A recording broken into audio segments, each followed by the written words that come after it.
اس سے کہا گیا کہ محل میں چلیے۔ جب اس نے اس کے فرش کو دیکھا تو اسے پانی کا حوض سمجھا اور کپڑا اٹھا کر اپنی پنڈلیاں کھول دی۔ سلیمان نے کہا یہ ایسا محل ہے جس کے نیچے بھی شیشے جڑے ہوئے ہیں۔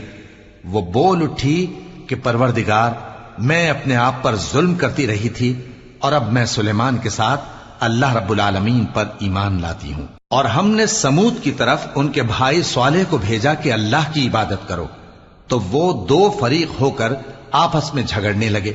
صالح نے کہا کہ اے قوم، تم بھلائی سے پہلے برائی کے لیے کیوں جلدی کرتے ہو اور اللہ سے بخشش کیوں نہیں مانگتے تاکہ تم پر رحم کیا جائے؟